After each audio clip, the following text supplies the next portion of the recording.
One of the easiest things to miss in the beginning of Elden Ring is how flowers and plants are part of the visual storytelling of the game.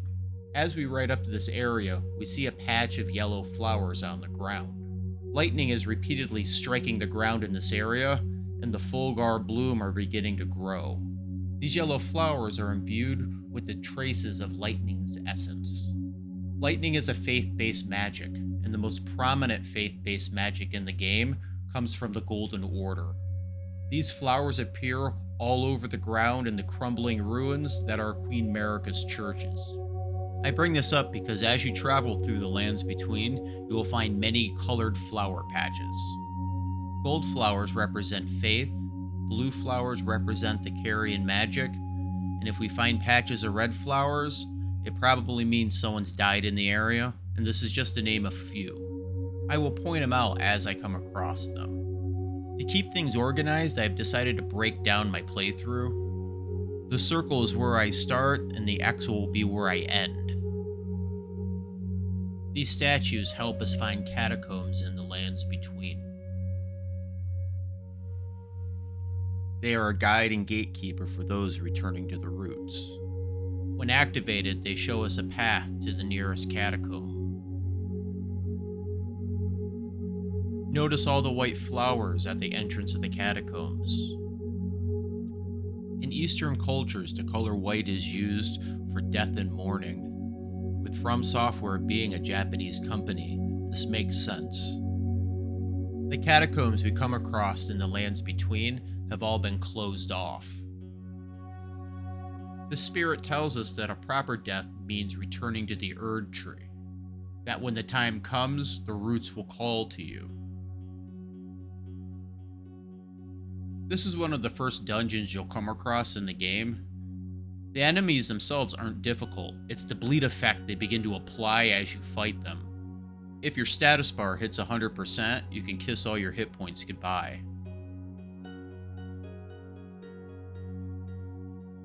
This door depicts what the tomb is used for. What you see at the base are the bodies of the people being entwined in the roots. And at the top, what you see are people being born on the limbs. The fate of anybody who's part of the Golden Order is to become compost for the trees so the next generation can be born. But something has happened, and no longer are they allowing anybody to return to the Erd Tree. We pick up a few kinds of flowers in the catacombs.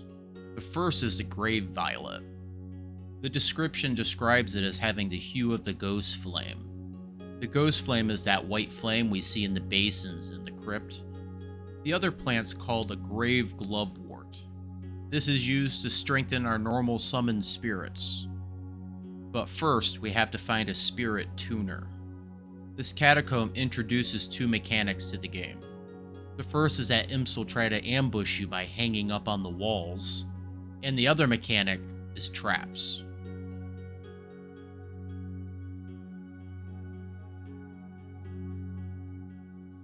There are some traps that can actually be disabled in the game. We pick up what's called a smoldering butterfly.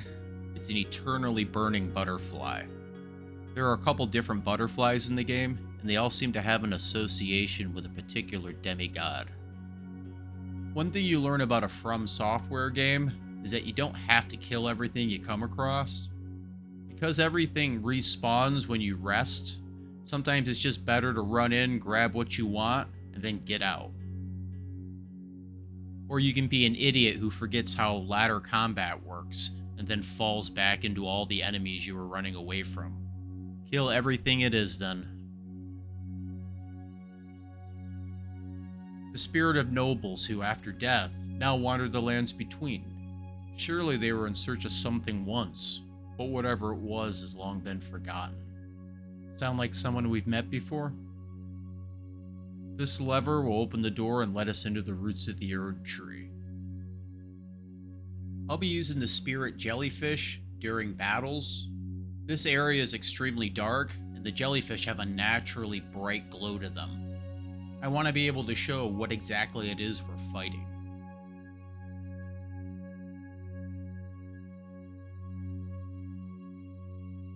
There is something odd about the attacks of this boss. To me, it seems like it has a strange attack timing, and I always seem to get hit unnecessarily. Or I just really suck at the game. It's one of the two. This theme of living stone, or living stone statues, is repeated throughout the game numerous times.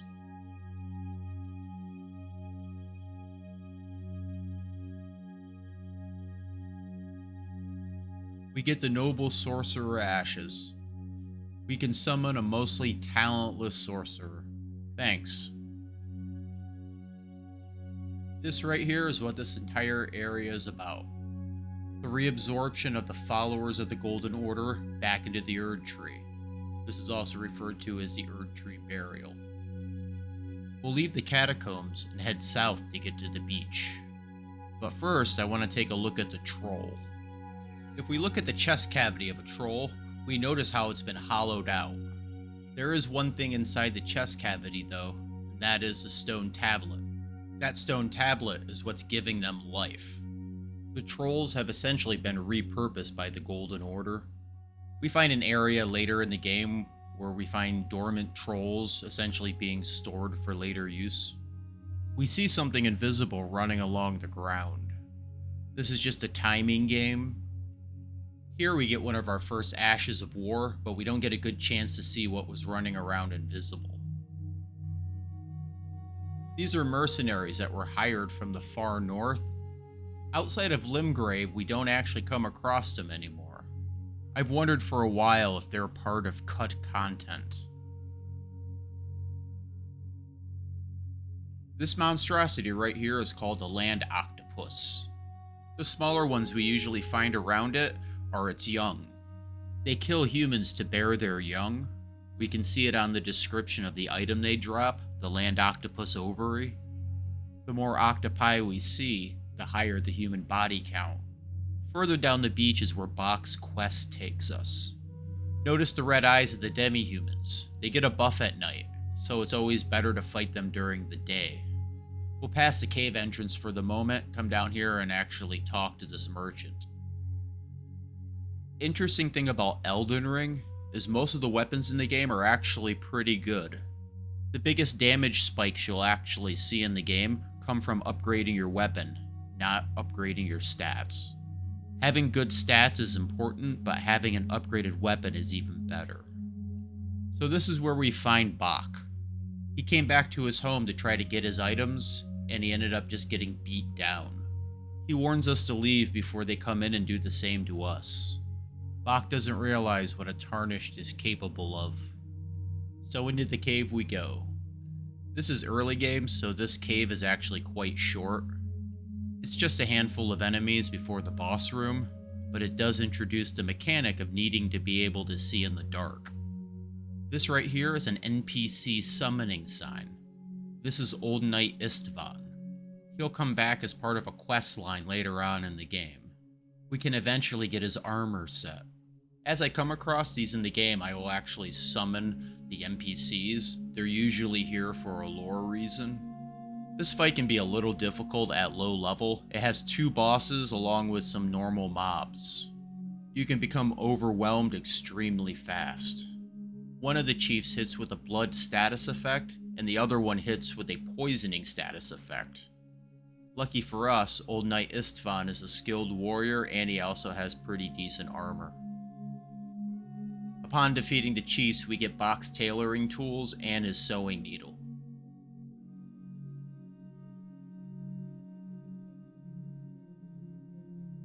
We go back to Bach and give him his items. Is that what I think it is? You got it back for me. My sewing needle.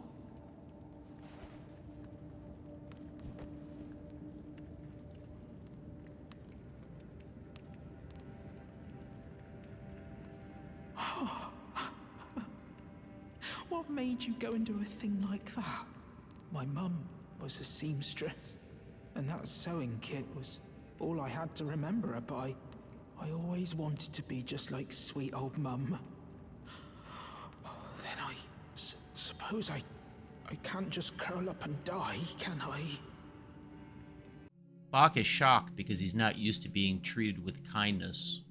This simple act of kindness causes Bach to start following us through the rest of the game, offering to make alterations to our armor sets.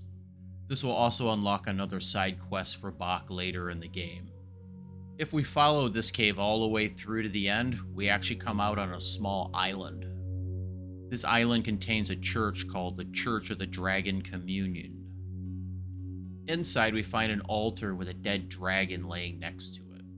As we defeat dragons during the game, we get dragon hearts. We bring the dragon hearts back here and we can do what's called the Dragon Communion.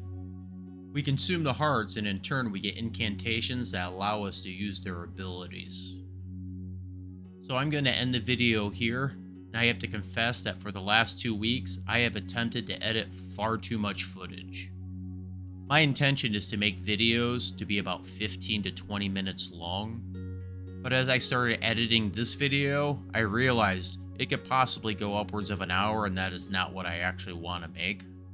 So I'm going to take the video, break it into 3 smaller videos, and then upload them this week to make up for my missed uploads. My intention is to release 1 video a week at the very minimum. If you've watched to the end, I hope you enjoyed, and I hope you have a good day.